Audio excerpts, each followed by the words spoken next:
রহিমকে এভাবে কান্না করতে দেখে রাজুর একটুও ভালো লাগছে না। তার উপর এই রাতের মধ্যে রহিম চলে যেতে চাইছে।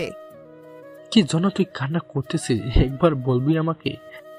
তুই জানিস না শামীম কতটা অসহায়, কতটা একা। তুই একটা এতিম ছেলেকে কিভাবে এমন জানোয়ারের পিটালি। যখন তোরা সবাই ওর দোষ দিয়েছিলি, একবারে কি কোনো উত্তর দিছে শামীম? আমি জানতাম না রে ভাই, আমার স্ত্রী সন্তান এতটা ছোট মনের আর জঘন্য মানুষ হবে। আল্লাহ জানে ছেলেটা এখন কোথায় আছে, কেমন আছে। জানিস তো ছেলেটার মতো ভালো একটা ছেলেও পাবি না। না খেয়ে রাখবি তবুও তোর কোনো দোষ করবে না, যা করতে বলবি তাই করবে। অত সামান্য ভালোবাসা পাবার লোভে সবার পিছু ছোটে। ওকে মানুষ কত করে করুক তবুও তার প্রতিবাদ করবে না। ওকে মারতে মারতে মেরে ফেললেও প্রতিবাদ করবে না সে। শামীম কেমন তা তোকে আগেই বলেছিলাম রে। ভাই সাহেব, আমি আর আমার মেয়ে অনেক বড় অন্যায় করে ফেলেছি। আমাকে আর আমার মেয়েকে ক্ষমা করে দেন। আঙ্কেল, দরকার হলে সামিমকে খুঁজে বের করে আবার বাসাতে নিয়ে আসব। এবার বাসায় নিয়ে আসলে আর কোনো অন্যায় করব না তার সাথে। ও আর বেঁচে থাকতে অন্তত এই বাসাতে পা দেবে না। ওকে ভালো করে চিনি আমি। আপনারা যা করছেন তাতে করে ওর মন থেকেই উঠে গেছেন। এমন কথা বলিস না তুই। আমি চললাম রে, ভালো থাকিস তোরা। এই রাতের মধ্যে কোথায় যাবি তুই? কালকে যাস। যেখানে একটা এতিম অসহায়ের জায়গা হয় নাই সেখানে আমি কেমন করে থাকবো? ছেলেটাকে আজ কতদিন দেখি না, আমি কোথাও হয় না। তোরা থাক, আল্লাহ হাফেজ। রাজু রহিমকে অনেক জোর করে থাকার জন্য, এমনকি এটাও বলে রহিমকে সাথে নিয়ে রাজু সামিমের খোঁজ করবে। কিন্তু রহিম তার কোনো কথা শোনে না, সে বাসা থেকে বের হয়ে যায়।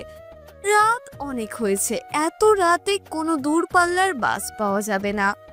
তাই রহিম একটা সিএনজি করে সামিমের ভার্সিটি গেল। কারণ রহিম জানে সামিম যদি না খেয়েও থাকে তবুও সে একবার হলেও এখানে আসবে। সামিম পড়াশোনা পাগল একটা ছেলে, আর যতদিন সামিম ভার্সিটি না আসবে ততদিন রহিম ফিরে যাবে না। কোনো রকমে রহিম রাতটা সেখানে পার করে, কিন্তু সামিম আসে না। এভাবে প্রায় 1 সপ্তাহ পার হয়, কিন্তু সামিম আসে না। এবার রহিমের মনে সন্দেহ ঢুকতে থাকে, সামিমের কোনো ক্ষতি হয়নি তো আবার। সামিম যখন ভার্সিটির ভেতরে ঢুকতে যাবে তখন কি যেন পেছন থেকে সামিমকে জড়িয়ে ধরে। হঠাৎ এমন হওয়াতে সামিমের মরে যাওয়ার মতো অবস্থা। পেছন থেকে যে জড়িয়ে ধরেছে সে দেখি কান্না করছে, তাই সামিম পেছন দিকে ঘুরে দেখে এটা তার আব্বা রহিম।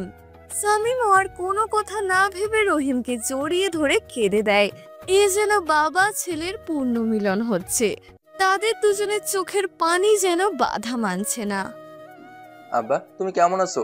আমাকে ছেড়ে কেমন করে থাকতেছো তুমি? আব্বা, আমার কথা কি তোমার মনে পড়ে না? আব্বা, আমি এখানে একটুও ভালো নাই। আমাকে এখান থেকে নিয়ে যাও, তুমি ছাড়া আমার আপন কেউ নাই। বাবারে, আমি তোকে ছাড়া কেমন করে ভালো থাকি? আমার যে তোকে ছাড়া থাকতে কষ্ট হয়। তোর কথা সব সময় আমার মনে পড়ে বাবা। জানিস এক সপ্তাহ থেকে আমি এখানে পড়ে আছি তোকে দেখবো বলে। আমাকে নিয়ে চলো এখান থেকে প্লিজ, আমি তোমার সাথে থাকতে চাই আব্বা। না রে বাবা, এখন তোকে আমার সাথে নিতে পারবো না। তুই আগে তোর ক্যারিয়ার করে তোল, তারপর তোকে নিয়ে যাব। আর তুই চিন্তা করিস না, এখন থেকে প্রতি মাসে তোকে দেখতে আসবো আমি। আব্বা, তোমাকে ছাড়া আমার বড় একা একা লাগে। আমার এই শহরে একা থাকতে খুব কষ্ট হয়। তুমি দয়া করে তোমার সাথে আমাকে নিয়ে যাও। যাব, নিয়ে যখন তোকে পুরো শহরের মানুষ চিনবে তুই অনেক বড় হবি। তোর জন্য দোয়া করি বাবা, তুই জীবনে অনেক হবি। আর হ্যাঁ, যেমন আছিস ঠিক তেমন থাকবি। মনে কোনো অহংকার খারাপ জেদ রাখবি না। তোর এই শহরে কেউ নেই, তুই কারোর সাথে লাগতে যাস না, তোকে বাঁচতে কেউ আসবে না। আর পারলে তোর মতো যারা অসহায় তাদেরকে সাহায্য করবি। তোর নিজের কষ্ট যদি উপলব্ধি করতে পারিস তাহলে অন্য মানুষের কষ্ট উপলব্ধি করতে পারবি। আর একটা কথা, ভোগের চেয়ে ত্যাগেই প্রকৃত সুখ, এটা মাথায় রাখবি। আব্বা, তোমার সব কথা শুনবো, আমি মেনে চলবো, তবু আমাকে তোমার সাথে নিয়ে যাও। এতিম বলে কারো কাছে ভালোবাসা মূল্যায়ন পাই না আব্বা। আমি কি মানুষ না? আমি তো কোনো মানুষের কোনো ক্ষতি করি না আব্বা। তাহলে কেন এত অবহেলা, কেন এত অত্যাচার আমি উপর বলবে আব্বা? এমন কাজ করবি না। তোকে দেখে যেন পুরো পৃথিবীর মানুষ কাঁদে, আর তুই সবার আড়ালে হাসিস। তবে মনে রাখিস, তোর এই জীবনে সুখ না থাকলেও পরকালে ইনশাআল্লাহ সুখী হবি, সেই দোয়া করি। আর এই যে আমার মোবাইল নাম্বার, কোনো প্রয়োজন হলে আমাকে ফোন দিবি। আমি তো তোর কাছে দেখা করতে আসবই। আর কোনো বাজে ছেলে মেয়ের সাথে মিশবি না, বাজে কোনো কাজ করবি না। পারলে মানুষের বিপদে পাশে দাঁড়াবি। যদি তোর নিজের জীবনকে উৎসর্গ করতে হয় তাও করবি। ঠিক আছে, তোমার সব কথা মেনে চলবো, তবুও দয়া করে আমার সাথে দেখা করতে আসিও। আসবো বাবা, চিন্তা করিস না তুই। আব্বা, শাহেদের কি খবর? ও কেমন আছে? আমার কথা কি জিজ্ঞেস করে? শাহিদ তো এখন দেশে নেই। শাহিদ এখন দেশের বাইরে পড়াশোনা করে। আর এখন দেখতে আল্লাহর রহমতে অনেক সুন্দর হয়েছে। আর তো কথা কি না জিজ্ঞেস করে থাকতে পারে? তোরা দুজন দুজনের কত আপন ছিলি, তা কি আমি জানি না মনে করিস? আজ তোরা এত বড় ত্যাগের কারণে তো শাহিদ অনেক ভালো আছে। আজ শাহিদের জায়গায় তুই থাকতি বাপ। শুনে খুব খুশি হলাম। আরে ও তো আমার বন্ধু, ওর জন্য এতটুকু করবো না তো কার জন্য করবো আমি? সকালে কিছু খেয়েছিস? হ্যাঁ, হালকা কিছু খেয়েছি। চল আমার সাথে, আজ তোকে নিজ হাতে খাইয়ে দিব আমি। রহিম ভার্সিটির পাশের একটা রেস্টুরেন্টে সামিমকে নিয়ে গিয়ে খাবার নিয়ে সামিমকে নিজের হাতে খাইয়ে দিল। সামিমকে খাইয়ে দিয়ে নিজেও কিছু হালকা খাবার খেয়ে নিল। তারপর সামিমকে ভার্সিটির গেটের সামনে ছেড়ে দিয়ে রহিম চলে যায়। ঢাকা শহরের নামকরা ব্যবসায়ীর মেয়ে সুপ্রিয়া। তার পোশাক, কথা বলা, গাড়ির সাথে গার্ড সব অন্য সবার থেকে আলাদা। বড়লোক বাবার একমাত্র মেয়ে বলে কথা। তার জীবনে দুঃখ কষ্ট কি কখনো সে জানে না। অন্যরা কেমন আছে তা দেখার সময় রাখে না। ইউনিভার্সিটির সবার ক্রাশ, আবার ভার্সিটির টপ ছাত্রী, তার ধারের কাছে কেউ নেই। সুপ্রিয়া যার তার সাথে বন্ধুত্ব করে না। আর সুপ্রিয়ার পেছনে যে কত বড় বড় ঘরের ছেলে পড়ে আছে যা বলার বাইরে। সুপ্রিয়া যেহেতু বড়লোক ঘরের মেয়ে, আদরের দুলালি, সেখানে তো একটু হলেও ভাব থাকবে। আর দেখতে যেমন সুন্দর তেমন তার নিজের অহংকার। সুপ্রিয়া তার চেয়ে যারা ছোট ঘরের ছেলে মেয়ে তাদের সাথে কখনোই কথা বলে না। আর গরিবদের তো সুপ্রিয়ার কাছে কোনো দামই নেই। শহরের আর এক নামকরা জজের ছেলে ইমন, যেমন তার বাবার নাম ডাক তেমনি তার অনেক টাকা। টাকা পয়সায় গল্পের নায়িকা সুপ্রিয়ার চেয়ে কোনো অংশে কম না। কিন্তু আমাদের এই ইমন একটু সঙ্গপ্রিয় মানুষ। যেহেতু তার বাবার অনেক কিছু আছে, সেখানে সে একটু খারাপ টাইপের মানুষের সাথে মেশে, তাই বলে ইমন কিন্তু মোটেও খারাপ না। বাবার টাকা পয়সা আছে বলে সে একটু নেশা করে, তবে সে খারাপ নয়। ইমন একটু আবেগপ্রবণ মানুষ আর কি। সুপ্রিয়ার পর যদি ভার্সিটিতে কোনো ভালো ছাত্র থাকে তাহলে আমাদের এই ইমন। দেখতে পুরোই হিরোর মতো। নিজে একটা বাইক চালিয়ে ভার্সিটি আসে। সেই বাইকের দাম 8 লক্ষ টাকা, বুঝতেই পারছেন। ইমনকে অনেক বড় বড় ঘরের মেয়ে পছন্দ করে, কিন্তু ইমন তাদের কাউকে পাত্তা দেয় না। ইমনও ঠিক সুপ্রিয়ার মতো, সুপ্রিয়ার চেয়ে কোনো অংশে কম না। এই ভার্সিটিতে পড়ে আর একজন, নাম তার রাজ। কিন্তু এই রাজ এতটাই খারাপ যার কথা বলে বোঝাতে পারবো না। রাজের বাবা ঢাকা শহরের একটা পাওয়ারফুল এমপি। এমন কোনো খারাপ কাজ নেই যা রাজ করে না। ইফটিজিং থেকে শুরু করে নেশা করা, মানুষ মারা, মেয়েদের নিয়ে রাত কাটানো, ছাত্র রাজনীতি করা। রাজের ক্রাশ এই ভার্সিটির টপ ছাত্রী সুপ্রিয়া। আমাদের এই ভিলেনও সুপ্রিয়া ও ইমনের মতোই অনেক বড় ঘরের ছেলে। কিন্তু রাজ খারাপ হওয়াতে তার কাছে কেউ যেতে চায় না। রাজের জীবনটা এমন যে সে মানুষকে সবসময় ছোট চোখে দেখে, আর মানুষকে দিয়ে সে মজা নিতে পারে খুব। কিন্তু এই রাজ পড়াশোনার ক্ষেত্রে একেবারে আনাড়ি, বুঝলেন তো সবাই। আর এই তিনজনের বাবাই এই ভার্সিটির ম্যানেজিং কমিটিতে আছে, আর তাদের ডোনেশনে এই ভার্সিটি চলে। তাই এই ভার্সিটির সবাই এই তিনজনকে অনেক সম্মান দিয়ে চলে, আর তিনজনের বাবার আগের দিক থেকে কারো চেয়ে কম না। তো কথা হচ্ছে এখানে এই সামিম আমাদের টিকবে কেমন করে, যার কাছে না আছে টাকা, না আছে বাড়ি, না আছে গাড়ি, না তার গায়ে কোনো দামি পোশাক আছে। তাহলে সামিমের জীবনে কি হতে চলেছে তা জানতে হলে তো আপনাদের গল্প পুরাই শেষ করা লাগবে, তাই না? তো সুপ্রিয়া তো ভার্সিটি যাবে, তাই সে সকালে উঠে ফ্রেশ হয়ে পড়াশোনা করে। নিচে এসে হালকা নাস্তা করে রুমে গিয়ে দেখে আজকে যে ড্রেস পরে ভার্সিটি যাবে তা কাজের মেয়েটা এখনো রেডি করে দেয়নি। তাই আবার ওপর থেকে নিচে এসে ঘরের সব কিছু ভেঙে ফেলতে শুরু করে দিল। সুপ্রিয়ার এমন রাগ হওয়ার কারণ তার বাবা মা কিছুই বুঝলো না। তারা সুপ্রিয়ার রাগ সম্পর্কে জানে এই মেয়ে শুধু শুধু রাগ করেনি, নিশ্চয়ই কোনো না কোনো খারাপ কিছু ঘটেছে তার সাথে। আমার লক্ষ্মী মাটা এত রাগ হয়েছে কেন? সুপ্রিয়া ওর বাবার কথা শুনে ড্রয়িং রুমে থাকা টিভিটা হাত দিয়ে ভেঙে ফেলে দিল।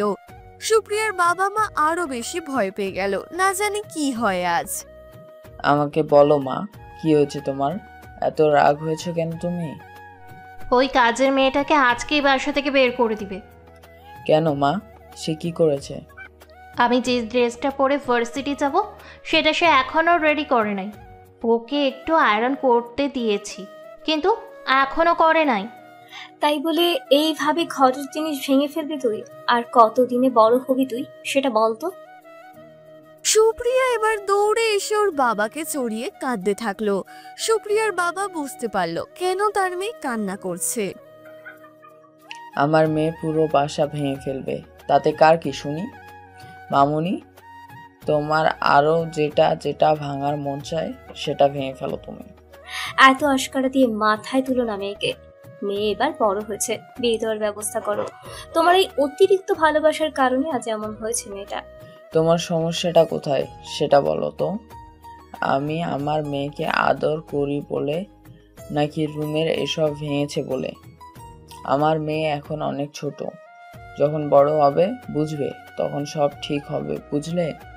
আমার যা কিছু আছে সব আমার মেয়ের। একটা করে জিনিস নষ্ট করবে, ভেঙে ফেলবে, আর একটা নতুন এনে দিব আমি। কাজের মেয়েটার সাথে আম্মুকেও বাসা থেকে বের করে দাও আব্বু। এবার কিন্তু মার খাবি তুই, অনেক খারাপ হয়ে যাচ্ছিস তুই। আমিও ভাবতেছি তোমার জন্য নতুন মা নিয়ে আসবো। এখন মজা করার সময় না, যাও তোমার ড্রেস রেডি হয়ে গেছে, ভার্সিটি যাও। আব্বু, আমাকে নতুন মডেলের একটা গাড়ি নিয়ে দাও না। আর এনি কি আমার নিজের মা নাকি সৎ মা? আব্বু, এসব মজা ছাড়ো মামুনি, আমি তোমাকে নতুন গাড়ি কিনে দেব। এবার ভার্সিটি যাও, আমি অফিসে গেলাম। সুপ্রিয়ার মা, তোমার জন্য সতীন নিয়ে আসবো। এই হলো আমাদের গল্পের নায়িকার পরিবার এবং মজার ভালোবাসার সুখের সংসার। সুপ্রিয়া ভার্সিটির উদ্দেশ্যে বের হলো। ইমন, তুমি নাকি কাল রাতে অনেক দেরি করে বাসায় এসেছো? আসলে বাবা, আমার বন্ধুর জন্মদিন ছিল, তাই আর কি দেরি হয়েছে। শুনলাম তুমি নাকি এখন খারাপ ছেলেদের সাথেও বের হও এবং স্মোকিং করো, ড্রিঙ্কস করো। না মানে বাবা। বুঝতে পেরেছি, এসব বাদ দাও তুমি। এখন থেকে এসব বাদ না দিলে তোমার হাত খরচের টাকা দেওয়া বন্ধ করতে বাধ্য হব। আর এমন করব না বাবা। পড়াশোনা কেমন চলছে তোমার? অনেক ভালো বাবা। শুনলাম তুমি নাকি ক্লাসের মধ্যে দ্বিতীয়, তা তোমার পিছনে এত টাকা কি দ্বিতীয় হওয়ার জন্য ব্যয় করি? তুমি কি আমার ছেলেটাকে আসামি পেলে নাকি? আসামির মতো প্রশ্ন করছো তুমি। অনেকের ছেলে মেয়ে তো সেরা 10-এর মাঝেও নাই। সেদিক থেকে তোমার তো গর্ব হওয়া উচিত। যখনই ছেলেকে কিছু বলতে যাব তখনই তোমাকে আসতে হবে তার মাঝে। ছেলেটা নিশ্চয়ই তোমার একার না। মা, আমি ভার্সিটি গেলাম, তোমরা ঝগড়া করো। আই লাভ ইউ বাবা মা, টাটা। এই হলো এই দুজনের ঘটনা। আরো একজন আছে, তার ঘটনা না হয় পরের পর্বে শুনবো। এই দুজন হলো ভার্সিটির টপ স্টুডেন্টস, আর এই দুইজনের পরিবার আর মানুষগুলো অন্য সবার চেয়ে আলাদা। এই দুই পরিবারে ভালোবাসা আর সুখের কোনো অভাব নেই। এরা অনেক সুখী, সবার থেকে আলাদা। রাজের বাসাতে সকালবেলা পুলিশ এসেছে। পুলিশ দেখে রাজের মা কিছুটা ভয় পেল। হঠাৎ তাদের বাসাতে পুলিশ কেন, আবার কোনো সমস্যা হলো নাকি? রাজের বাবা তখন সোফায় বসে টিভিতে নিউজ দেখছে। পুলিশকে দেখে উঠে দাঁড়িয়ে ওনাদেরকে আসতে বলল। তো ওসি সাহেব, হঠাৎ বাসায় যে কোনো সমস্যা হয়েছে নাকি? আপনার ছেলে কোথায়? ও তো ঘুমাচ্ছে ও রুমে। আপনার ছেলেকে ডাকুন, ওকে থানায় নিয়ে যেতে হবে। থানায় মানে? বুঝলাম না কিছু। আপনার ছেলে গতকাল রাতে একটা মেয়েকে জোর করে তার গাড়িতে তোলে, দর্শন করে তার বন্ধু সহ। এখন মেয়েটার অবস্থা খুব খারাপ, আর ইতিমধ্যে সাংবাদিক সব জেনে গেছে। রাজের মা, রাজকে ডেকে নিয়ে আসো তো। রাজের মা রাজের রুমে গিয়ে রাজকে নিচে ডেকে নিয়ে আসলো। রাজ পুলিশ দেখে কিছুটা ভয় পেয়ে গেল, কিন্তু তার বাবা সেখানে থাকায় তার ভয়টা কেটে গেল। ওসি সাহেব, যা বলেছে তা কি সত্যি? রাজ কে বলেছে বাবা? তুমি নাকি কাল রাতে একটা মেয়েকে ধর্ষণ করেছো, তোমার কিছু বন্ধু সহ। বাবা, না আসলে মাথা চুলকে। যা বলতেছি তার উত্তর দাও। উনি যা বলছে তা সত্যি নাকি মিথ্যা? রাজ মাথা নেড়ে হ্যাঁ সূচক উত্তর দেয়। তার মানে ওসি যা বলেছে তা সব সত্যি। তুমি নাকি মজুমদারের মেয়ে সুপ্রিয়াকে ভালোবাসো, তাহলে এসব কি? ওরা যদি জানতে পারে তাহলে কি তোমার সাথে মজুমদার তার মেয়ের বিয়ে দেবে? সরি ড্যাড, আর এমন হবে না। এখন থানায় চলুন মিস্টার রাজ। ড্যাড, ওনাকে কিছু টাকা দিয়ে এখান থেকে বিদায় করো। এবার কম টাকায় মানবো না কিন্তু। জানি তো আপনি কেমন। ঘুষ খেতে খেতে পেটের কত বড় ভুঁড়ি করেছেন তা কি জানেন? সবই আপনাদের মতো মানুষদের দয়া স্যার। তারপর রাজের বাবা ওসির হাতে 6 লক্ষ টাকা দিয়ে সবকিছু শেষ করে দিতে বলে। যদি আরো টাকা লাগে তবুও রাজের বাবা দিতে রাজি আছে। রাজের বাবা চায় না তার ছেলের এত নোংরামি খারাপ কেউ জানুক। আর এই রাজকে দিয়ে যদি মজুমদারের মেয়েকে বিয়ে করানো যায় তাহলে তো কোনো কথাই নেই। রাজকন্যা সহ পুরো রাজ্য তাদের দখলে থাকবে। ওসি টাকার নোটগুলো নাকে শুকতে শুকতে চলে গেল। এভাবে আর কত খারাপ বানাবে রাজকে তুমি? আমার ছেলে যা খুশি তাই করবে। আমার ছেলের কোনো কাজে বাধা দিতে আসলে একেবারে বাসা থেকে বের করে দেব। এখনো সময় আছে, নিজে এবং তোমার ছেলেকে ভালো হতে বলো, না হলে পস্তাতে হবে। তোমাদেরকে এই বলে দিলাম আমি। মম, তুমি সকাল সকাল কী সব জ্ঞান দেওয়া শুরু করে দিলে? যাও, আমার জন্য ব্রেকফাস্ট নিয়ে আসো, বাসটিতে যেতে হবে। আজ আমার পাখিটা আসবে, তাকে সময় দিতে হবে আমার। পাপা, তুই ভালো হয়ে যা না, দেখবি অনেক ভালো মেয়ে তোর জীবনে আসবে। এসব বাজে নেশা, মানুষ মারা, ধর্ষণ বাদ দে বাবা। ভালো করে পড়াশোনা কর বাবা, মানুষের মতন মানুষ হয়ে যা। তাহলে আমি গরু নাকি মম? এই আমার ছেলে যা বললো তাই করো, তুমি যাও। রাজের মায়ের এই বাসাতে কোনো কথার দাম নেই। নামে মাত্র এমপির বউ, কিন্তু তার কোনো গ্রহণযোগ্যতা নেই এই বাসাতে। রাজের জন্য সকালের খাবার দিল। রাজ ফ্রেশ হয়ে এসে সকালের নাস্তা করে গাড়ি বের করে ভার্সিটি চলে গেল। সামিম রহিমকে বিদায় জানিয়ে ভার্সিটির ভেতরে ঢুকলো। ঢুকে দেখে অনেক মেয়ে এমন পোশাক পরেছে যে তাদের দিকে চোখ তুলেও তাকানো যাচ্ছে না। কিছু কিছু ছেলে মেয়ে এমন ভাবে জড়াজড়ি করে বসে আছে যা বলার বাইরে। এমন ছোট পোশাক কোনো মেয়ে পরে নাকি?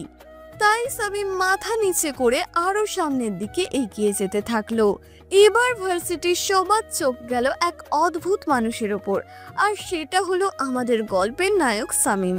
ভার্সিটির সবাই হাঁ হয়ে তাকিয়ে আছে সামিমকে দেখে।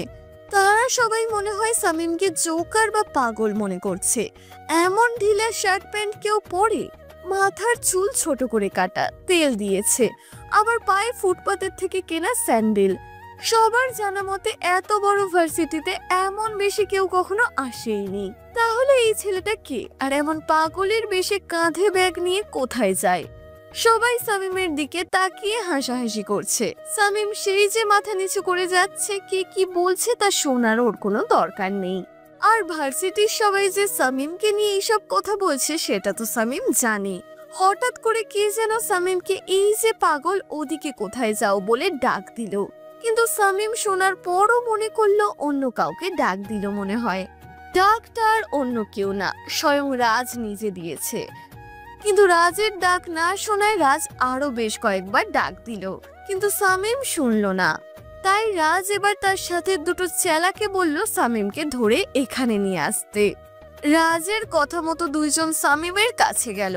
শামীম নিচে দেখে চলার কারণে হঠাৎ শক্ত কিছুর সাথে ধাক্কা খেলো, তাই দেখার জন্য মাথা তুলে তাকিয়ে দেখে দুইজন সেই বডি বিল্ডার মানুষ শামীমের সামনে দাঁড়িয়ে। শামীম কিছু বলতে যাবে তার আগেই শামীমকে দুজনে ধরে রাজের কাছে নিয়ে গেল। এই পাগলের বাচ্চা পাগল, তোকে সে কখন থেকে ডাকতেছি, তুই একবারও কি শুনেছিস? পাগল কাকে বলছেন ভাই? শামীমের কথা শুনে রাজ সহ তার বন্ধুগুলো হাসতে থাকলো। পাগল তো তুই শালা। আমি পাগল হতে যাব কেন? আমি তো এই ভার্সিটির ছাত্র, আর আমার নাম হলো শামীম। এ বেটা, তোর কাছে এত কিছু শুনতে চাইছি না কি? আর তোকে তো কোনোদিন ভার্সিটিতে দেখি নাই, আর তুই এখানে চান্স পেলি কেমন করে? আর এসব কি পরে এসেছিস? তোর গা দিয়ে গন্ধ বের হচ্ছে, গোসল করিস না নাকি? আমি আজকে প্রথম আসলাম ভাই, আর আমি অনেক গরিব তো, তাই আমার পোশাকগুলো এমন, মানে অন্য মানুষ দান করছে, আর পোশাক তার পোশাক। আর দয়া করে আমাকে বেটা বলবেন না, বেটা রংপুরের মানুষের ভাষায় নিজের ছেলেকে বোঝায়। আরে খরাতি দেখি আমাকে বেটা বলতে বারণ করে। তুই জানিস আমি কে? আর এখানে কোনো খরাতির জায়গা নাই। এই ভার্সিটিতে যারা পড়াশোনা করে তারা অনেক বড় পরিবারের সন্তান। পড়াশোনায় কোনো ধনী গরিব থাকতে নেই ভাই, আমি ভালো রেজাল্ট করে এখানে চান্স পেয়েছি। শামীমের কথা শুনে আর শামীমকে দেখে রাজের অনেক রাগ হচ্ছে, তবুও রাজ তার রাগ থামিয়ে রাখলো, কারণ ভার্সিটিতে আজ সুপ্রিয়া আছে, অন্তত তার কাছে খারাপ হওয়া যাবে না। তাই বুদ্ধি করে শামীমকে একটা চিরকুট লিখে দিল রাজ। ধর, এই চিরকুটটা ওই মেয়েগুলোর মাঝে যে সবচেয়ে সুন্দরী তাকে দিয়ে আসবি। ও যে গোলাপি কালারের জিন্স টপ পরে আছে, এটা তাকে দিবি, বলবি আমি দিয়েছি। কেন ভাই, আপনি নিজে দিয়ে আসুন। আর চিরকুটে কি লেখা আছে? রাজের অনেক রাগ হলেও রাজ নিজের রাগ কন্ট্রোল করলো। আরে ভাই, আমি মেয়েটাকে ভালোবাসি কিন্তু বলতে পারতেছি না। তুমি তো আমাদের সাথেই পড়ো, তুমি তো আমাদের বন্ধু, তাই দয়া করে এই সাহায্যটা করো আমার। আচ্ছা, যেহেতু বন্ধু বলেছেন, সেখানে তো বন্ধুর জন্য বন্ধু জীবন দিতে পারে, এটা আর এমন কি? তাহলে যা ভাই। শামীম আর কিছু না বলে মেয়েটার দিকে এগিয়ে যেতে থাকলো।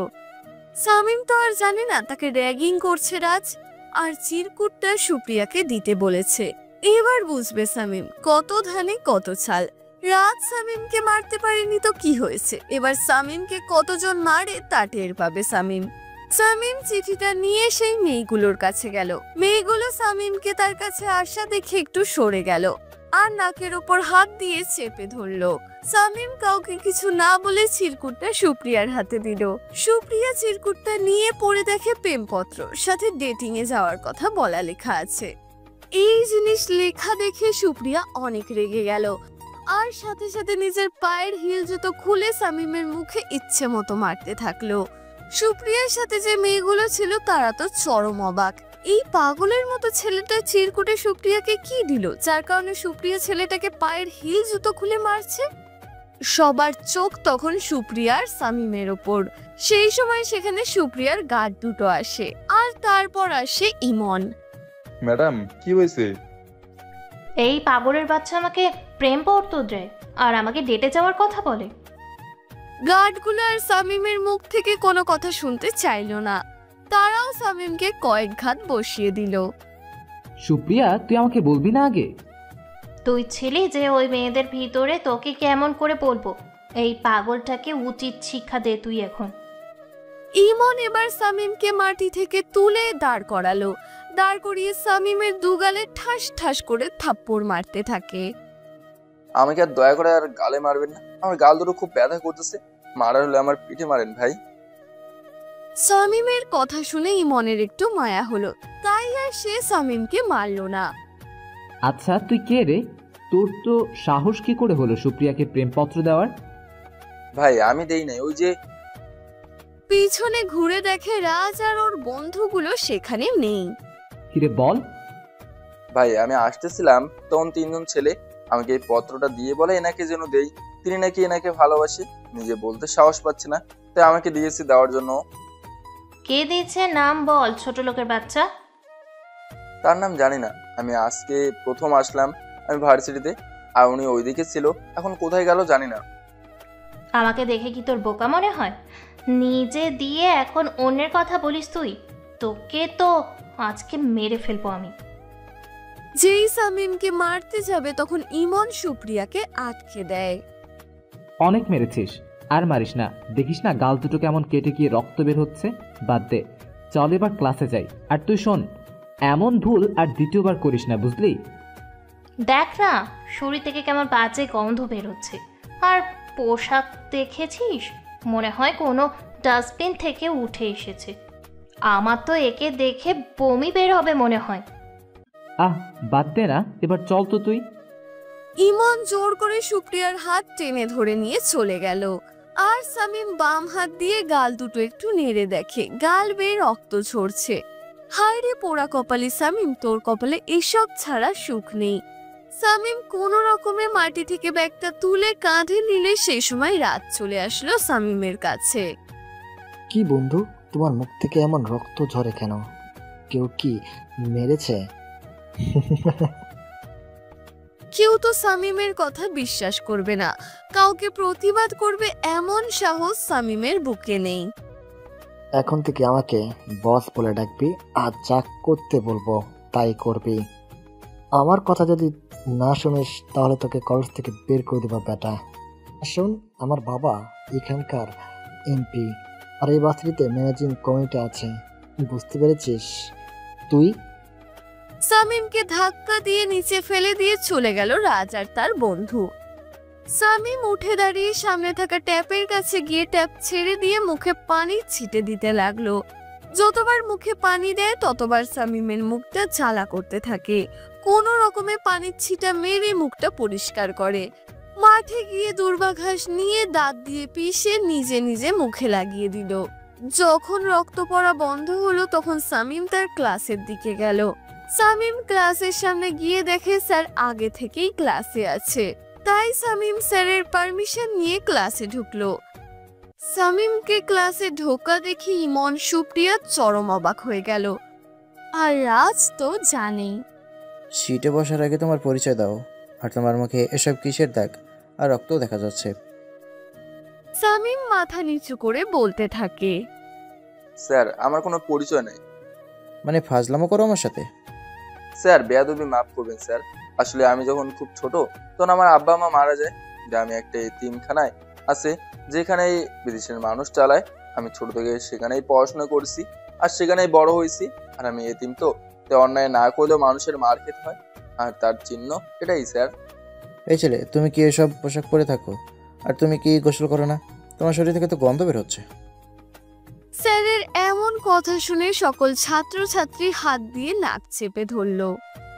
স্যার বললাম তো এতিম আমি, আর এসব পোশাক আমার না, মানুষের দান করা। আর আমি গোসল করেছি অনেক পথ হেঁটে আসার কারণে, গা ঘেমে গন্ধ, তাই হয়তো বা গন্ধ করতেছি। নাম কি তোমার? আর তোমার বাবা মায়ের নামের আগে মরহুম আছে তো নাকি? স্যার আমার নাম শামীম। আর হ্যাঁ স্যার, মরহুম আছে। যাও সিটে গিয়ে বসে পড়ো। কোথা থেকে যে এসব জঙ্গলি আসে ভার্সিটিতে বুঝি না।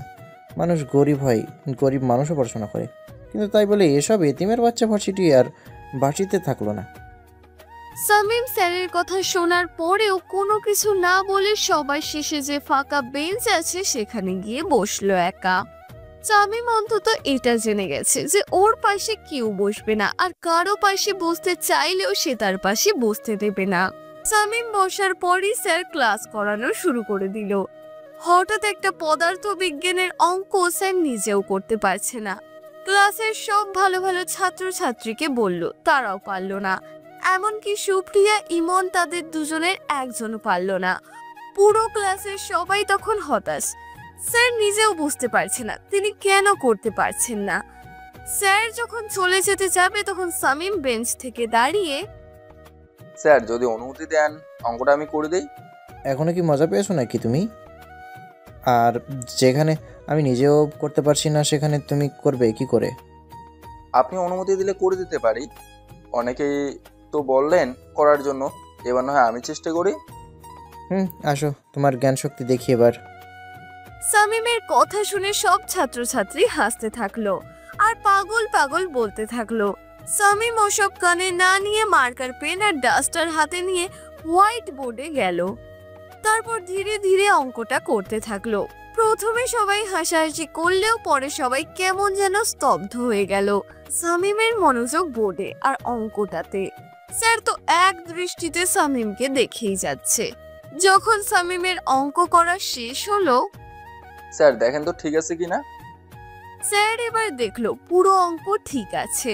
স্যার যেন নিজেকেই আর বিশ্বাস করতে পারছে না। একটু আগে যাকে এতিম গায়ে গন্ধ বলে দেখতে পারছিল না, সেই এতিম অসহায় ছেলেটা কত সুন্দর করে সমাধান করে দিল।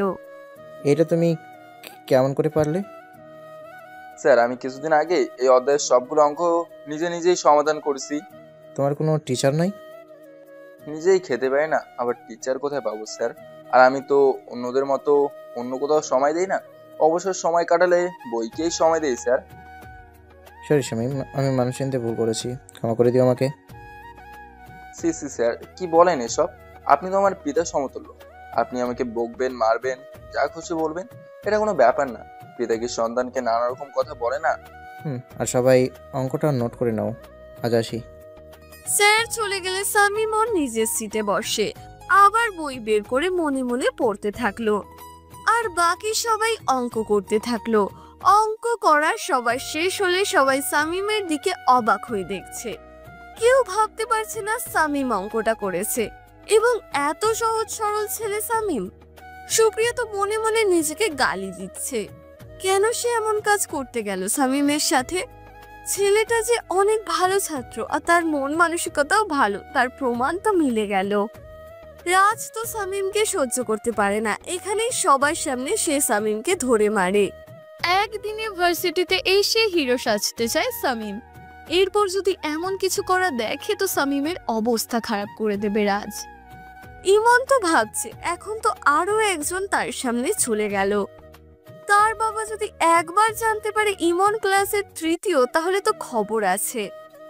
সবাই ক্লাস শেষ করে বাইরে গেলেও শামীম ক্লাসেই থাকলো, কারণ রাতে যে শামীম পড়াশোনা করবে তার তো কোনো সুযোগ নেই।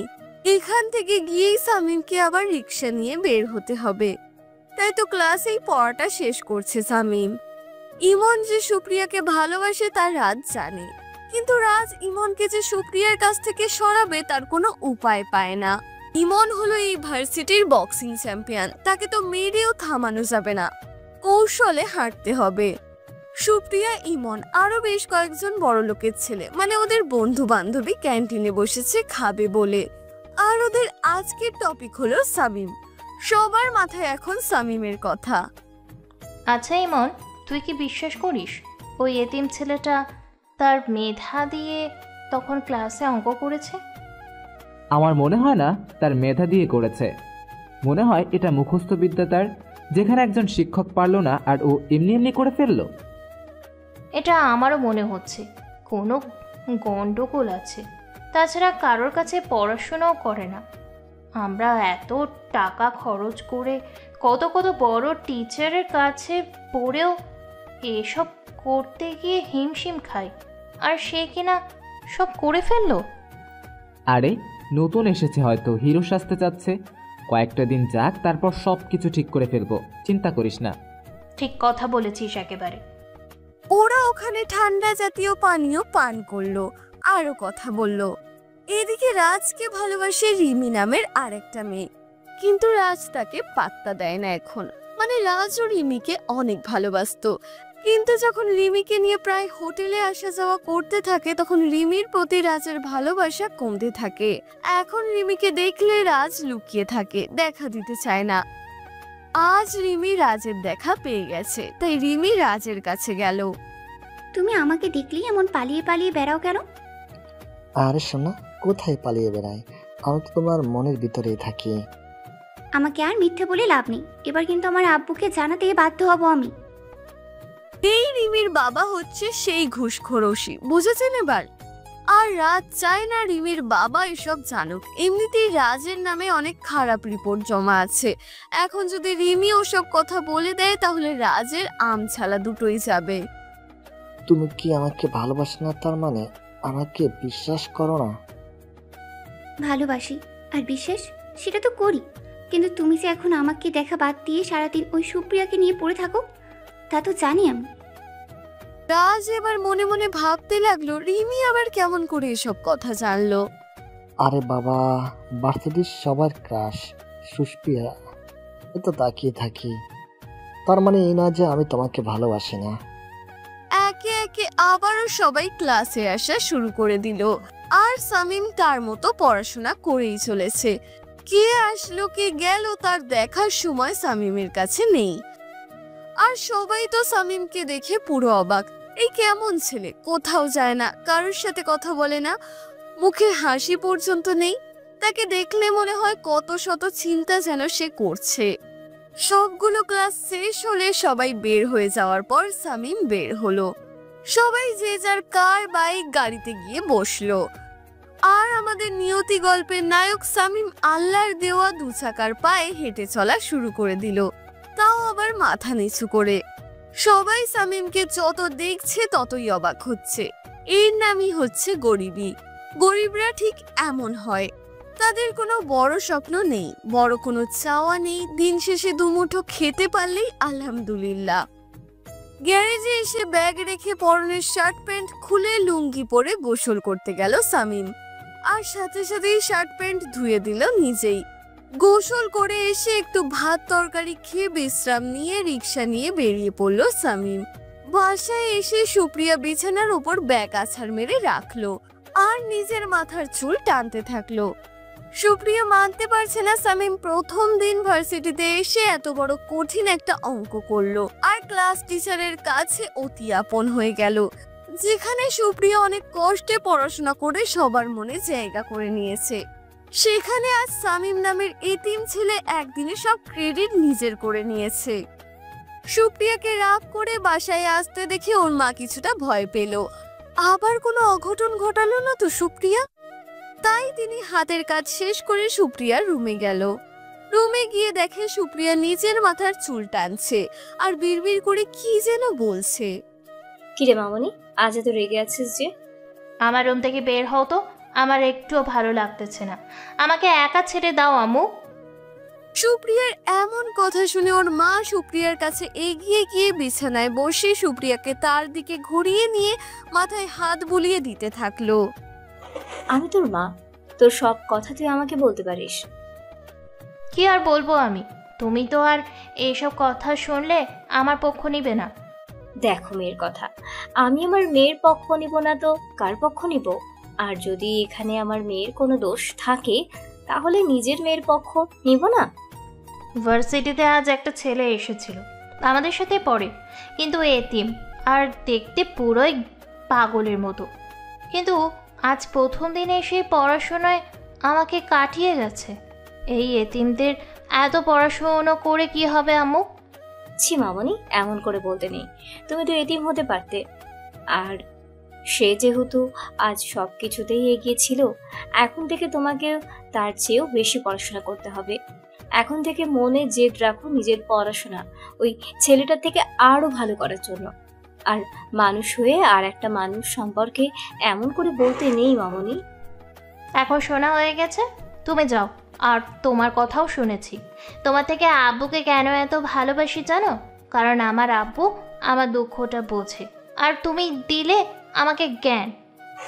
জানি না কেন আমার কথা তোর পছন্দ হয় না, তবে আমি মনে করি ছেলেটা যদি এতই ভালো পড়াশোনা জানে তাহলে ওর সাথে বন্ধুত্ব কর, আর তার থেকে পড়াশোনা জেনে নে।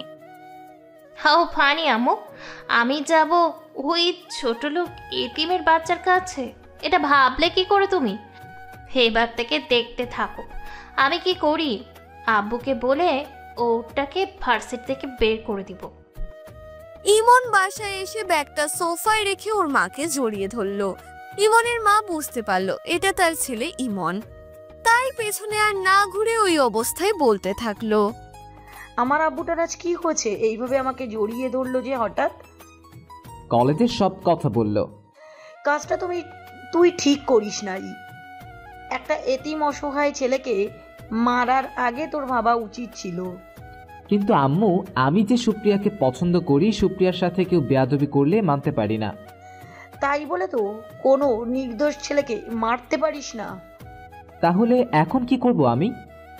ছেলেটা যেহেতু কেউ নেই আর ছাত্র হিসাবে আজ অনেক ভালো কিছু দেখিয়েছে, সেখানে তার সাথে তুই বন্ধুত্ব করে ফেল। কিন্তু ওর যা পোশাক আর দেখতেও পাগলের মতো, ওর সাথে বন্ধুত্ব করলে আমাকেও সবাই পাগলই বলবে। মানুষের পোশাকেই চরিত্র বিবেচনা করা যায় না বাবা। মানুষটা কেমন তার মন দেখলে বোঝা যায়। টাকা পয়সা থাকলে যে মানুষ অনেক বড় মনের আর ভালো হয় তা কিন্তু না। আমি তোর মা, আমি নিশ্চয়ই চাইবো না আমার ছেলের কোনো ক্ষতি বা খারাপ কিছু। রাজ বাসায় এসে ধপাস করে সোফাতে বসে হো হো করে হাসতে থাকে। অনেকদিন পর কাউকে মুরগি বানাতে পারলো আর মার খাওয়াতে পারলো। মনের সুখে রাজের নৃত্য করতে ইচ্ছা করছে। রাজের হাসি মুখ দেখে রাজের বাবা রাজের কাছে চলে আসলো। আমার ছেলেটা তো সকালে মন খারাপ করে গেল, কিন্তু এখন বাসায় এসে এমন করে হাসতেছে কেন? ড্যাডি তোমাকে কি করেছে বলি, আজকে আমার যা খুশি লাগতেছে না, আমার সব বললো। সেখানে তো হিরো হয়ে গেল ইমন। তোরও উচিত ছিল ওই ছোট লোকের বাচ্চাকে কয়েকটা লাগিয়ে দেওয়া। ড্যাড তুমি বুঝতে পারতেছ না, ওই সময় গেলে তো আমার কথা সুপ্রিয়াকে বলে দিত। তাহলে আজকে সাজাটা কালকে দিয়ে সুপ্রিয়ার কাছে হিরো হয়ে যা। এটা একেবারে ঠিক বলেছ ড্যাড।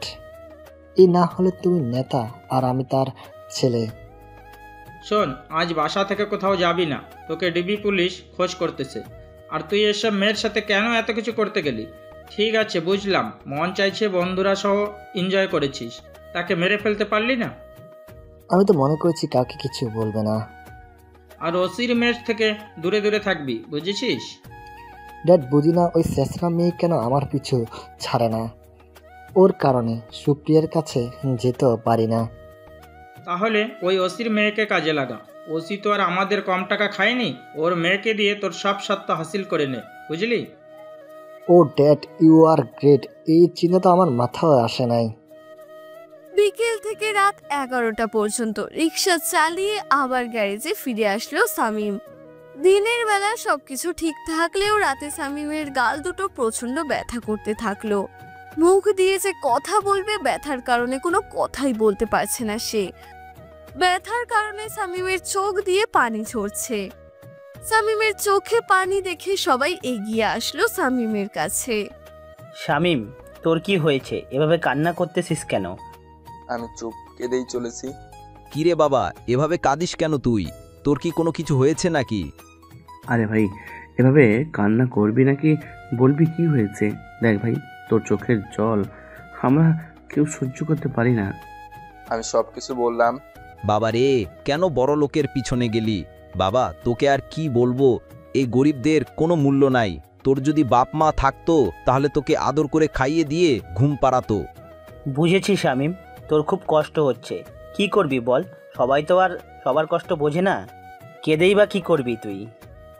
আমি তোর জন্য ওষুধ নিয়ে আসতেছি। আর আবুল, তুমি বরং শামিমকে একটু ভাত খাইয়ে দাও।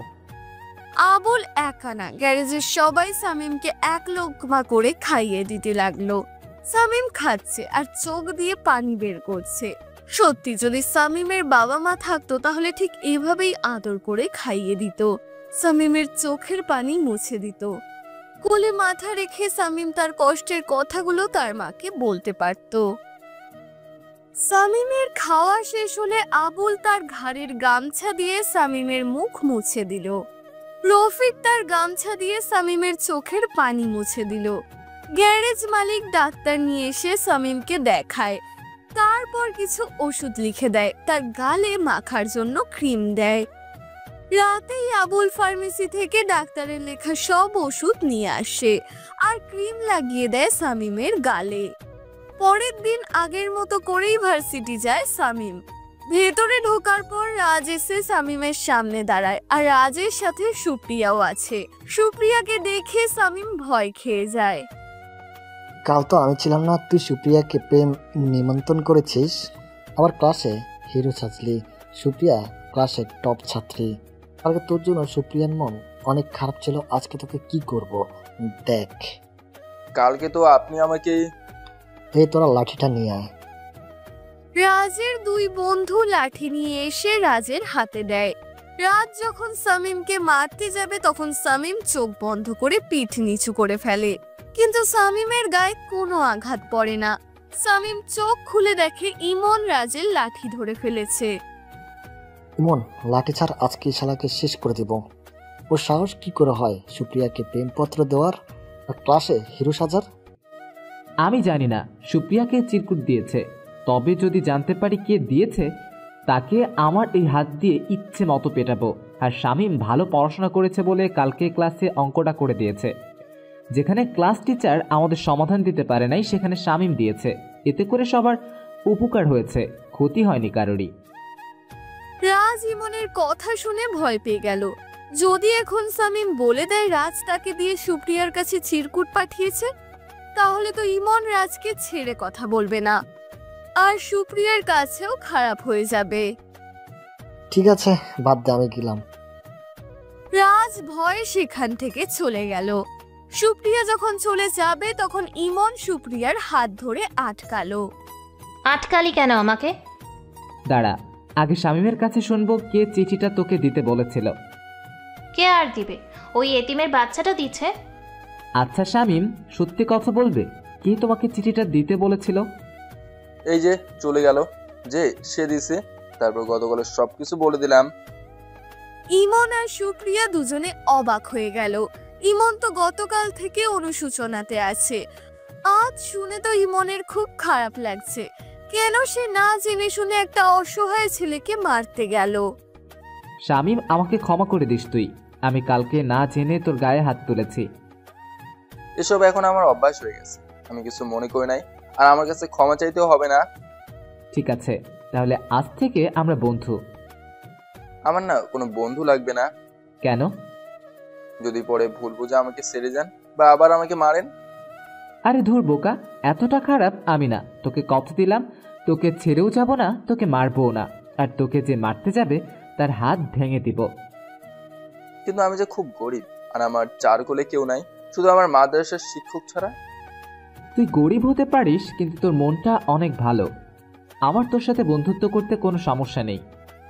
সামিম অনেক ভেবে চিন্তে ইমনকে হ্যাঁ বলে দিল। সুপ্রিয়া, তুইও শামীমের সাথে ফ্রেন্ডশিপ করে নিতে পারিস।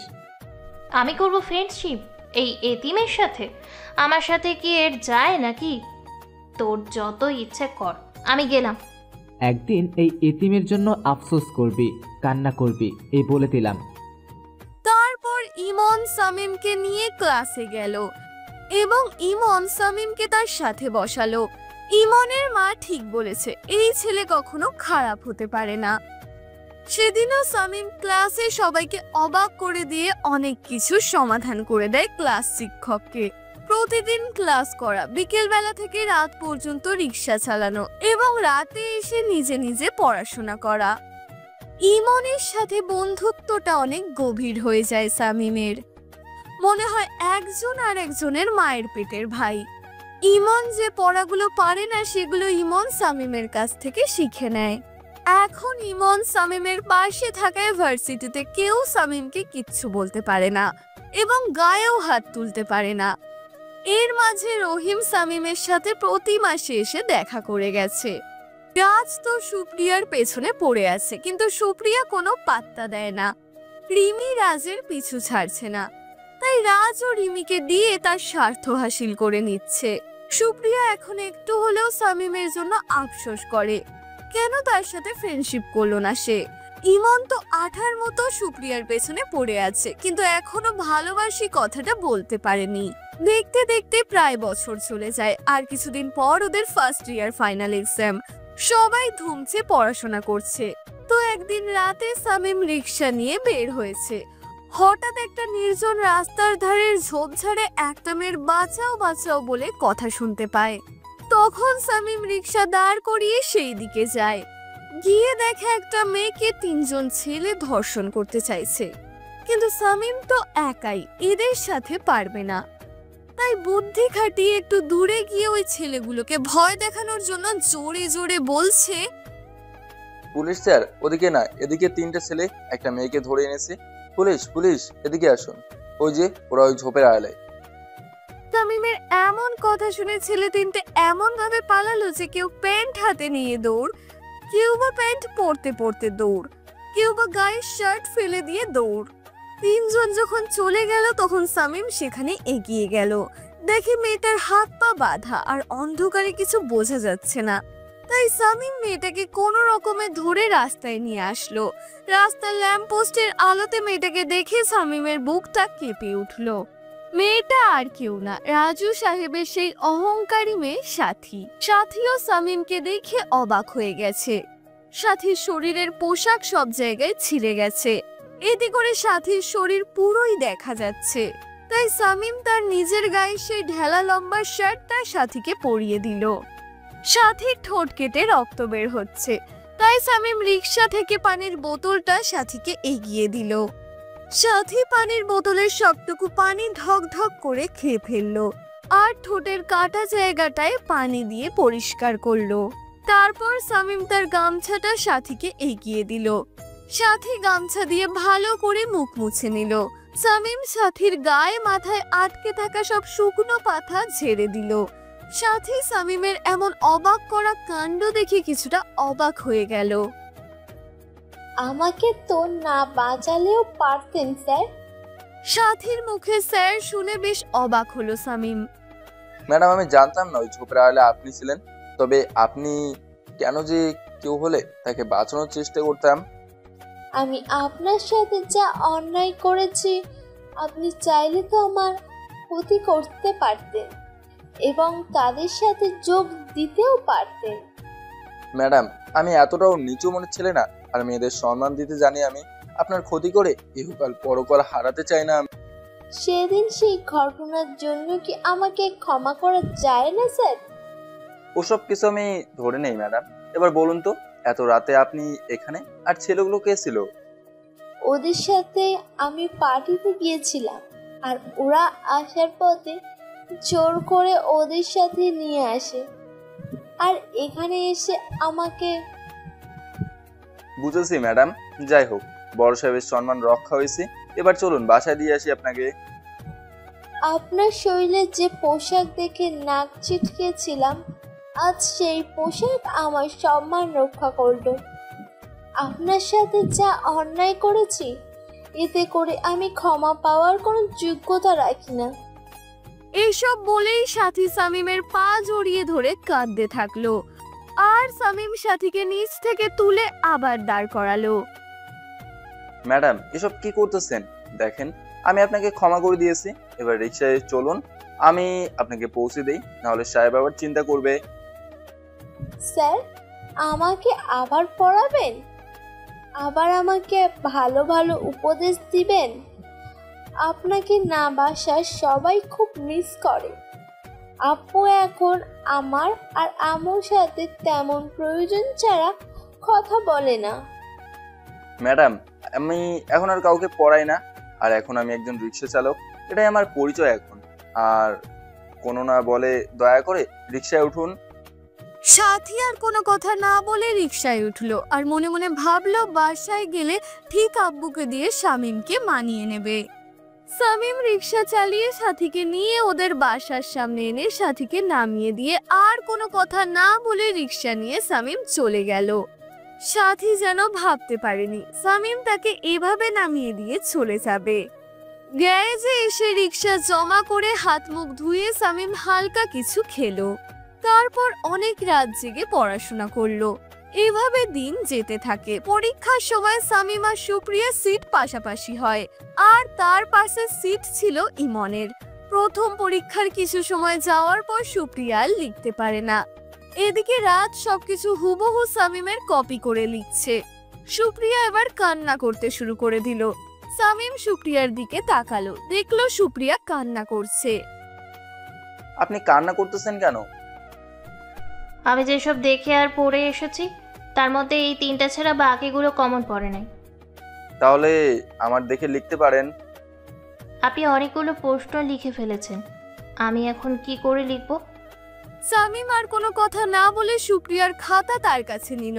সুপ্রিয়া সব প্রশ্ন লিখে দিয়ে শামীম আবার তার খাতা নিয়ে বাকি প্রশ্নগুলো লিখে খাতা জমা দিয়ে চলে আসলো। এভাবে প্রতিটা পরীক্ষা সুপ্রিয়া আর ইমন শামীমের দেখে লিখেছে, তবে শিক্ষকের চোখের আড়ালে। শামীম কত বড় মনের মানুষ এবার সুপ্রিয়া বুঝতে পারলো। আর ইদানিং শামীমকে দেখে সুপ্রিয়ার মনে একটা আলাদা অনুভূতি জাগতে থাকলো। এখন সুপ্রিয়াও চায় শামীমের সাথে ফ্রেন্ডশিপ করতে, কিন্তু নিজের করা ভুল আর শামীমকে অপমান করার কারণে কিছুই বলতে পারছে না। শেষ পরীক্ষার দিনে সুপ্রিয়া শামীমকে বলে পরীক্ষা শেষে যেন শামীম চলে না যায়। পরীক্ষা দিয়ে 3 জন একসাথে বের হয়, তখন বাইরে 3 জন একসাথে দাঁড়ায়। ইমন, শামীমকে বল না আমার সাথে ফ্রেন্ডশিপ করতে। নিজে তো বলতে পারিস। আমি শামীমের সাথে যা করেছি এতে মনে হয় না শামীম আমার সাথে ফ্রেন্ডশিপ করবে। কিরে শামীম, করবি না সুপ্রিয়ার সাথে ফ্রেন্ডশিপ? দেখো ভাই, উনি হচ্ছে অনেক বড় লোক, আর ওনার বন্ধু হওয়ার কোনো যোগ্যতা আমার নাই। আর না ওনার মতো চলতে পারবো, না ফ্রেন্ডশিপ করবে, তোদের কাউকে সময় দিতে পারবো। তার মানে তুই সেই দিনের সবকিছু মনে ধরে রেখেছিস? কি যে বলেন না আপনি, আমি সেরকম মানুষ না, আর ও সব সেদিনই ভুলে গেছি আমি। যদি ভুলে না যাস তাহলে সেই দিনের জন্য তোর কাছে ক্ষমা চাচ্ছি আমি। ইমন যদি তোর বন্ধু হতে পারে তাহলে আমি কেন পারবো না? আর এতদিনে তোকে খুব ভালো করেই চিনেছি, তুই অনেক ভালো মনের একটা ছেলে। মানুষ তোকে কত অপমান আঘাত করুক না কেন, তুই প্রতিবাদ তো করিসই না, উল্টো তার উপকার করিস। এসব বলে আর কি হবে, আমার কাছে ক্ষমা চাইতে হবে না। তাহলে আমাকে ফ্রেন্ড বানাতে ক্ষতি কি? আমি না তোর মতো হতে চাই, তোর মতো করে দেখতে চাই দুনিয়াটাকে। প্লিজ, তুই কি চাস না আমি বড় লোকই না করে তোর মতো করে স্বাভাবিক হই? মানুষ চাইলে তার নিজের ইচ্ছে সবকিছু করতে পারে, তবে এত করে যেহেতু বলতেছেন, তবে আপনাকে আর ফিরে দিতেছি না। আজ থেকে আমরা 3 জন বন্ধু। তাহলে আমাকে আপনি করে বলিস কেন? এখন থেকে একে অপরকে তুই করে বলবো আমরা। ঠিক আছে। ভার্সিটি তো বন্ধ থাকবে কয়েকদিন, তাহলে এই কয়েকদিন কি করব? কারোর সাথে তো দেখা হবে না। ভার্সিটি খুলুক, তখন বাকি সব কথা বলা যাবে। এখন যা, আর কোনো চিন্তা করতে হবে না। কয়েকদিন পর তো আবার একসাথে হব আমরা। তাহলে ওই কথাই রইলো, ভার্সিটি খোলার পর বাকি সব কথা হবে। আল্লাহ হাফেজ। তারপর যে যার মতো করে চলে গেল। আর যেহেতু ভার্সিটি বন্ধ আছে, ততদিনে ভালো টাকাই রোজগার করা হবে শামীমের। এখন দিনে রাতে সমান তালে শামীম রিক্সা চালাতে পারবে। এখন আর কোনো চাপ থাকলো না শামীমের, অনেকটা ফ্রি হলো শামীম। আর সবার চেয়ে শামীমের পরীক্ষা অনেক ভালো হয়েছে। ভার্সিটি বন্ধ থাকায় শামীমের অনেক সুবিধা হয়েছে। সারাদিনে শামীম এখন ভালোই টাকা ইনকাম করে, যা দিয়ে শামীমের থাকা খাওয়া বাদ দিয়েও অনেক টাকা জমে। শামীম এই কারণে টাকা জমা করছে, যদি কোনোদিন কোনো বিপদে পড়ে যায়, যদি কোনো কাজে লাগে। আবার তার পড়াশোনার খরচ, ভর্তি, বই কেনা, ভার্সিটির বেতন, তাই তো শামীম দিন রাত পরিশ্রম করে। যাই হোক, অনেকদিন পর ভার্সিটি খুলেছে, তাই শামীম তৈরি হয়ে ভার্সিটি গেল। আর শামীমদের ক্লাসের সবাই নাকি পাশ করেছে, কিন্তু এখনো রেজাল্ট দেয়নি। কয়দিন পর বড় আয়োজন করে জানানো হবে সব ক্লাসের ফার্স্ট, সেকেন্ড, থার্ড পর্যন্ত যারা হয়েছে তাদেরকে। শামীম ভার্সিটি গিয়ে দেখে আগে থেকে ইমন, সুপ্রিয়া, রাজ আরো অনেকে ভার্সিটি এসেছে। শামীম ওদের কাছে গেল, ওরাও দুজন শামীমকে দেখে অনেক খুশি হলো। তা শামীম, তোর ছুটি কেমন কাটলো? আমার আর ছুটি এসব বাদ দে, এখন বল তোদের দুজনের ছুটি কেমন কাটলো? আমি তো পরিবার সহ লন্ডন গিয়েছিলাম, ওখানে আমাদের মামারা থাকে, সেখানে ঘুরে বেরিয়েছি, কত যে আনন্দ করেছি। আর সব সময় পরিবারের সবার ভালোবাসা পেয়েছি। আমার মা তো ছুটির দিনগুলো আমাকে তার সাথে রেখেছিল, কত আদর করে আমাকে খাইয়ে দিত। আরও কত কী যে করেছে, মামাতো ভাই বোনগুলো সহ কত মজা করেছি, কত জায়গায় ঘুরেছি। মোট কথায় আমার জীবনটাই স্বপ্নের মতো কেটেছে। তোর চেয়ে অনেক বেশি মজা করেছি আমরা। বল দেখি শুনি। আমরা পরিবার সহ ইতালি গিয়েছিলাম, সেখানে আবহাওয়া এত ঠান্ডা আর যা দেখার মতো জায়গা ছিল, কি আর বলবো তোকে। আব্বু তো সব সময় আমার কেয়ার নিত। একটু ঠান্ডা লাগলে শীতের পোশাক কিনে দিত, আমাকে তার নিজে হাতে খাইয়ে দিত, আমাকে ঘুম পাড়িয়ে দিয়ে তারপর আব্বু আম্মু ঘুমাতো। যা যা নিতে চেয়েছি সব কিনে দিয়েছে। ওই যে নতুন গাড়িটা দেখতেছিস, সেটাও কিনে দিয়েছে। আমাকে সব সময় ভালোবাসা দিয়ে ভরে রেখেছিল। ইতালি কত সুন্দর সুন্দর জায়গা ঘুরতে নিয়ে গেছে। আমার একটু কিছু হলেই আব্বু টেনশন করতো। কত যে ভালোবাসা দেয় তারা আমাকে। সামিম ওদের কথা শুনে কেঁদে ফেলে। সামিমের চোখ দিয়ে অজস্র ধারায় পানি বের হতে থাকে। কে চায় না বাবা মার সাথে সময় কাটাতে? কে চায় না বাবা মার ভালোবাসা পেতে? সামিমের কপালে যে এসবের কিছুই নেই। যেখানে ওরা পরিবার নিয়ে আনন্দ ফুর্তি করতে ব্যস্ত, সেখানে সামিম দিন শেষে রাতে কি খাবে তার রোজগার করার জন্য ব্যস্ত ছিল। ওদের বাবা মা তো নিজ হাতে দিন শেষে খাইয়ে দিত, আর সামিম রিক্সা চালিয়ে গ্যারেজে এসে নিজের ঘাড়ের গামছা দিয়ে নিজের শরীরের ঘাম মুছে গোসল করতে যায়। এসে সেই ভাঙা প্লেটে ডাল ভাজি ভর্তা যা থাকে তা দিয়ে পেট পুজো করে। কেউ এসে খবর নেয় না, কেউ বলে না। বাবা শামীম, খেয়েছিস কিনা? সারাদিন অনেক কষ্ট করেছিস, এবার একটু বিশ্রাম নে। গরিবদের এসব ভাবাটাও পাপ, কারণ যিনি সৃষ্টি করেছেন তিনি সবকিছু ভালো জানে। ওরা যখন ওদের আনন্দের কথা বলা নিয়ে ব্যস্ত, তখন সামিম ওদের আড়ালে চোখের জল মুছে ফেলে। স্বামী বল, তোর কিভাবে দিনগুলো কেটেছে? আমার কথা না হয় পরে বলি। এই তোরা জানিস সামনে একটা নতুন পার্ক হচ্ছে, চল ঘুরে আসি। আরে ক্লাস করবি না? আজ তো প্রথম দিন, ক্লাস হবে না, আর কেউ তো এখনো বইও কিনে নাই, চল তো তোরা। ইমন জোর করে ওদেরকে সেখান থেকে তুললো। সুপ্রিয়া ওর গাড়িতে বসলো, ইমন বাইকের পেছনে সামিমকে নিল। ওরা যেতে থাকলো, কিন্তু একজনের তা সহ্য হলো না, আর সেটা হলো রাজ। রাজও ওদের পিছু নিল, আবার রাজের পিছু নিল রিমি। ইমনের ঠিকানা মতো সেই পার্কের ধারে তারা এলো। হঠাৎ লক্ষ্য করলো একজন মহিলা তার 4-5 বছরের বাচ্চাকে শাড়ির আঁচলে নিয়ে সেখানে একটা বিল্ডিং এর কাজ করছে। ওই মহিলা নিজের রোদ গরম সহ্য করে তার কোলের বাচ্চাকে রোদ গরমের আড়ালে রেখেছে। হঠাৎ সেই মহিলার কাজে একটু ভুল হলে সেখানকার কাজের প্রধান মহিলার কোল থেকে বাচ্চা নিয়ে দূরে ফেলে দিয়ে মহিলাকে থাপ্পড় মারে। থাপ্পড় মারার পরও মনে হয় লোকটার রাগ কমে না, তাই তিনি মহিলাকে অকথ্য ভাষায় গালাগালি করতে থাকে। এসব ওরা সবাই দেখছিল, কিন্তু কেউ প্রতিবাদ করছিল না। তাই সামিম বাধ্য হয়ে সেখানে গিয়ে শিশুটাকে কোলে নিয়ে ওই মহিলার কোলে দেয়। জনাব, মহিলার দোষ কি, আর তাকে কেনই বা মারলেন? কতদিন মানা করছি কাজ করার সময় বাচ্চাকে যেন সাথে নিয়ে না আসে, আবার সেই বাচ্চাকে নিয়ে কাজে এসেছে, আর আমার কাজের কত বড় ক্ষতি করেছে দেখেছেন। এখন এই কাজটা কে করে দেবে? জনাব, আপনি যদি কিছু মনে না করেন, ওনার কাজটুকু আমি করে দিই, তার বিনিময়ে যে পারিশ্রমিক পাবে সেটা ওনাকে দিয়েন। আর হ্যাঁ, ওনাকে যে থাপ্পড়টা মেরেছেন, উনি কাজ শেষে এই সবগুলো মানুষের সামনে আপনাকেও থাপ্পড় মারবে। তোমার তো সাহস কম না, আমাকে মারার কথা বলো? জানো আমার এই এলাকাতে কত সম্মান? আপনার সম্মান থাকতে পারে, ওই মহিলার কি সম্মান নাই? ও হলো ছোট লোক, ওদের আবার সম্মান? আপনার টাকা পয়সা আছে বলে আপনি সম্মানী, ওনার কিছু নাই বলে ওনার সম্মান নাই? আচ্ছা, আর যদি আপনার মা এরকম করে আপনার সাথে নিয়ে কাজ করতো, আপনার শরীরে যা যা আছে ওই মহিলার শরীরেও তা তাই আছে। শোনেন জনাব, টাকা পয়সা থাকলেই মানুষ সম্মানই হয় না। আজ বা কালকে যদি ওনার জায়গায় আল্লাহ আপনাকে নিয়ে যায়, নিশ্চয়ই আপনার মাও নিজের বাড়ির কাজ করার সময় আপনাকে এমন রোদ গরম থেকে আড়াল করার জন্য লুকিয়ে রাখতো। আপনাদের বেলায় সব ঠিক, আর গরিবদের বেলায় সব ভুল। একটা দুধের শিশুকে একটা মা কেমন করে বাড়িতে রেখে এসে কাজ করবে বলেন তো? জনাব, নিজেকে বদলান।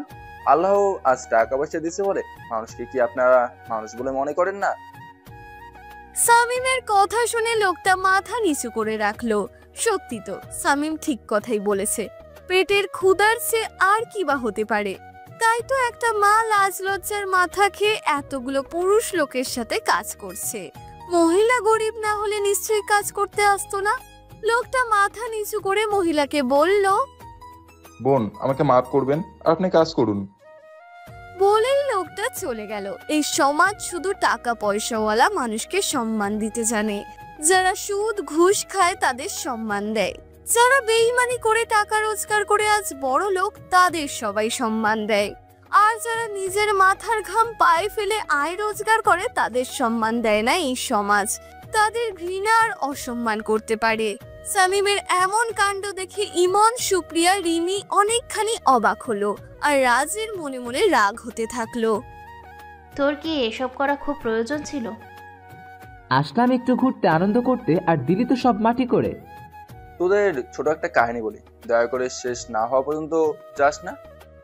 বল, কি বলবি? ওই যে মহিলাকে দেখতেছিস না, তোরা তার বাচ্চাকে কোলে নিয়ে কাজ করতেছে। তো কি হয়েছে এমন? মনে হয় মহাভারত জয় করেছে। শোন, আমি যখন ঠিক ওই বাচ্চার মতো, আমার মা না ঠিক এইভাবে আমাকে কোলে নিয়ে মানুষের কৃষি জমিতে কাজ করতো। আমি না তোদের মতো জন্মের পর সোনার চামচ মুখে নেই নাই। আমার মা না যখন কাজে যেত আমাকে সাথে করে নিয়ে যেত। মানুষের খেতে কাজ করে আমার মা বেশি না 10 টাকা পেত, তাও সারাদিন কাজ করে। সেই টাকাটাও 2-3 দিন পর দিত। যখন মানুষের কাজ করতো তারা যতটুকু খেতে দিত তার থেকে একটু আমার মা আমাকে খাওয়াতো। যখন রোদ বৃষ্টির দিন ছিল আমি ঘুমিয়ে যেতাম, মা করতো কি জানিস, প্লাস্টিক কাগজ দিয়ে আমাকে ঢেকে দিত। আর আমার মা রোদে পড়ে বৃষ্টিতে ভিজে কাজ করতো। নিজের যা হওয়ার হোক, তার সন্তান যেন সুস্থ থাকে আর বড় হয়ে তার মায়ের যেন দেখাশোনা করে। কিন্তু পুরা কপাল আমার, আমাকে ভালো রাখতে গিয়ে পুরাই দুনিয়া সারা হলো। সরি রে, বুঝতে পারি নাই। তখন তোরা বললি কে কোথায় ঘুরতে গেছিস, কত আনন্দ করছিস। আমি না এই ছুটির দিনগুলো রিক্সা চালাইছি। দিন শেষে যখন গ্যারেজ যেতাম আমার খোঁজ নেওয়ার মতো না কেউ ছিল না। সেই ছোট থেকে এতিমখানায় বড় হয়েছি, কোনো দোষ না করলেও মানুষের লাত্তি ঘুষা খেয়েছি। সবসময় মনে হতো আমি মরি না কেন। যখন দেখতাম কারো বাবা মা তাদের সন্তানকে অনেক আদর করে, তাদের চাহিদা মেটায়, তখন না আমার ভেতরটা ফেটে যেত। প্রতি ঈদে না এতিমখানায় মানুষের দান করা কাপড় পেতাম, সেটা আবার নতুন না পুরাতন। এই যে গায়ে যে শার্ট প্যান্ট দেখতেছিস এটাও এতিমখানার। কিন্তু দেখ আমার শরীরে কত বড় হয়ে গেছে। ঈদের সবার সন্তান ভালো ভালো জামা কাপড় পরে, আর আমাদের মতো এতিমের বেলায় এসব ছেঁড়া নোংরা মানুষের ব্যবহার করা পোশাক পরে। তোরা যখন মাংসকে হাড়টা ফেলে দিস না তখন খুব ইচ্ছে করে সে হাড়টা খাই। তোরা যে পরিমাণ টাকা পয়সা ব্যয় করিস না তার থেকে যদি আমরা এতিমের শুধুমাত্র 10 টাকা পেতাম না অনেক খুশি হতাম। তোরা চাইলে বড় রেস্টুরেন্ট চাইনিজে গিয়ে হাজার হাজার টাকা খরচ করে খেতে পারিস, কিন্তু দিন শেষে আমার মতো এতিমের কপালে ওই ভাতটুকুও জোটে না। তোদের জীবনটা যত সহজ, আমাদের জীবনটা না তার থেকেও বেশি কঠিন। বাস্তব জীবন কি তা আমি জানি। 2 টাকা আয় করতে কত যে কষ্ট করতে হয় তা যদি বুঝতেই। ভার্সিটিতে অনেকেই পাগল, ছোট লোক, এতিমের বাচ্চা বলে তাদের বলি একবার বা একটা দিন এতিম সেজে দেখো জীবনটা কি। নিজে রোজগার করে নিজে চালাইতেছি, নিজের সব ভরণ পোষণ নিজে করতেছি, আর তোরা বাবা মায়ের টাকা পয়সায় করতেছিস। চুপ কর ভাই।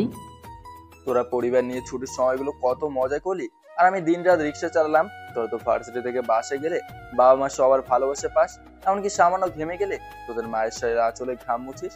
আর আমার বেলায় কিছুই না, তোদের মা বাবা নিজ হাতে তোদের খাইয়ে দেয়, আর আমি হাতে ফোসকা পড়া অবস্থায় নিজ হাতে ভাত খাই। তোদের মতো না এই গরিব এতিমদের জীবন না, পেটের ক্ষুধা যখন সহ্য করতে পারে না তখনই তারা মানুষের কাছে হাত পাতে ভিক্ষা করে। সত্যি বুঝতে পারি নাই রে এতদিন আমরা। আর সত্যি বলতে আমাদের পরিবার কখনো ওই রকম মানুষের সাথে মিশতেও দেয়নি আমাদেরকে কখনো। আমি তো এখনো মনে করি আমাদের মতো সবাই সুখী, কিন্তু বাস্তবে মানুষ যে এমন কষ্টে থাকে তা আজ নিজের চোখে না দেখলে আর তোর কাছ থেকে না শুনলে জানতাম না। ভাই সত্যি রে, তুই অনেক বড় মনের মানুষ রে। তোর মতো করে সবাই যদি বুঝতো আর বোঝাতো তাহলে মানুষ মানুষের পাশে ঠিকই দাঁড়াতো। আল্লাহ তোর কাছ থেকে মা বাবার ভালোবাসা কেড়ে নিয়েছে, তো কি হয়েছে? আজ থেকে আমি আর সুপ্রিয়া তোকে ভালোবাসবো, তোকে আমাদের ভালোবাসা দিব। আজ থেকে তুই আমার বন্ধু না ভাই, আর আজ থেকে তোর সব ভালো মন্দের দায়িত্ব আমাদের দুজনের।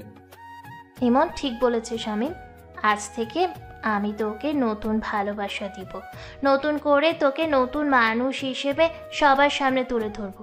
আজ থেকে আমরা 3 জন বেস্ট, ঠিক আছে? আমি তো রাজি। তাহলে আমার হাতের উপর হাত রেখে ওয়াদা করো। শামীম সুপ্রিয়ার হাতের উপরে হাত রাখলো, তার উপর ইমন হাত রাখলো। এতদিন ছিল শুধু বন্ধু, কিন্তু আজ থেকে 3 জন একে অপরের জান হয়ে গেল। শামীমের এমন করুণ ঘটনা শুনে রিমি তো কেঁদে শেষ করতে পারে না। এক্ষুনি এসে শামীমকে জড়িয়ে ধরে সে। রাজেরও একটু হলেও এমন ঘটনা শুনে খারাপ লেগেছে, কিন্তু ইমনকে সুপ্রিয়ার সাথে রাজ মেনে নিতে পারছে না। ওরা তিনজন পার্কের ভেতরে গেল। পার্কটা নতুন বলে তেমন কিছুই নেই, আর মানুষের আনাগোনা একেবারে কম। ওরা পার্কের সব জায়গায় ঘুরলো, সবকিছু দেখে এক জায়গায় বসলো। আচ্ছা শামীম, তুই বললি তোকে তোর মা সাথে নিয়ে কাজ করতো, তাহলে কি ওই লোকটার মতো তোর মাকেও কেউ এমন অপমান করেছে? দেখ, শহরের মানুষের মতো গ্রামের মানুষের মন এতটা খারাপ না। তোর মা সারাদিন কাজ করে 10 টাকা পেত মানে? আর তোদের কি ছাতা ছিল না যে তোকে প্লাস্টিক দিয়ে ঢেকে রাখতো রোদ বৃষ্টি থেকে রক্ষা করার জন্য? ঘটনাটা অনেক আগের, তখন যারা কৃষিকাজ করতো তাদের মজুরি ঠিক এমন ছিল। এখন আমাদের এলাকাতে মহিলা মানুষ কাজ করলে দুপুরবেলা খাওয়াবে আর 100 টাকা দেবে, কিন্তু মহিলাগুলো পুরুষের চেয়ে কম কাজ করে না। আর ছাতা কেনার টাকা থাকলে না ছাতা কিনবে?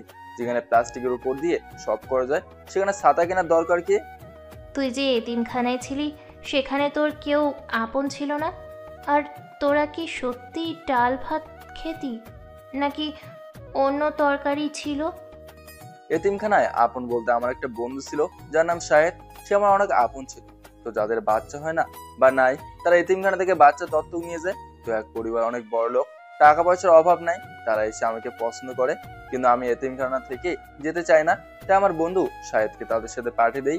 এখন শাহেদ নাকি বিদেশে পড়াশোনা করতেছে আর ওই পরিবারের সবকিছু তার নামে। তবে শাহেদ দেশে আসলে আমাকে এমনভাবে থাকতেই দিবে, নিজের মায়ের পেটের ভাই মনে করে সে আমাকে। আর কেউ আপন ছিল না তোর? এতিমখানার প্রধান মানে যিনি সুপার, তাকে আব্বা বলে ডাকি, আর তিনি আমাকে তার সন্তান মনে করে। আর একজন আছে, সে হলো এতিমখানার দারোয়ান সালাম ভাই। আর এতিমখানাটা যেহেতু বিদেশের মানুষের টাকায় চলে, সেহেতু এলাকার মানুষ যে জমি দান করছে আর যারা বড় বড় মাপের মানুষ তাদের পিঠে এতিমদের খাওয়ার টাকা চলে যায়।